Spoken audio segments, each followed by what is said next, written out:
À Tergnier, dans certaines rues, depuis le 1er août, pour mettre un logement en location, c'est désormais comme pour la voiture, il faut passer un contrôle technique. C'est à 68-69 cm. Chauffage, normes électriques, sanitaires, risque d'effondrement, tout est vérifié par un bureau d'études mandaté par la municipalité. Verdict pour cette maison.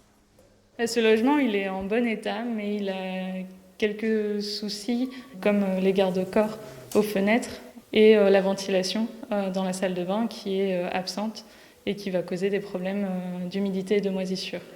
Quelques travaux sont donc à prévoir, tout comme une contre-visite avant de pouvoir mettre en location. Un coût supplémentaire pour le propriétaire bailleur, mais l'assurance d'un logement conforme pour la commune.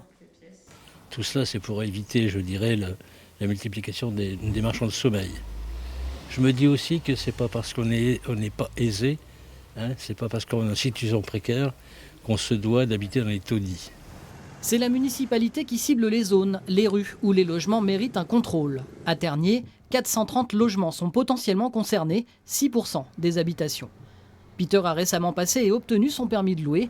Pour lui, une contrainte supplémentaire plus adaptée aux grandes villes qui fait perdre du temps et de l'argent, car les formalités nécessitent plusieurs semaines. Dans les grandes villes, comme il manque de logements, les locataires ils sont prêts à tout, ils prennent n'importe quoi. Ici sur Tergnier, on a déjà, c'est pas toujours évident de trouver un locataire très rapidement. Il y a suffisamment de logements, ce qui fait que des mauvais logements, ils ont du mal à se louer, et c'est déjà le locataire qui fait le tri. À quelques kilomètres de là, à Chauny, le permis de louer est en place depuis le début de l'année et il satisfait. Alors depuis le 1er janvier, ce sont 28 dossiers qui ont été déposés, 28 demandes de permis de louer. Et donc parmi ces 28 demandes, 15 ont eu tout de suite un avis favorable, 6 sont dans l'attente de réalisation de travaux pour obtenir ce permis de louer et 6 ont été accordés après la réalisation des travaux.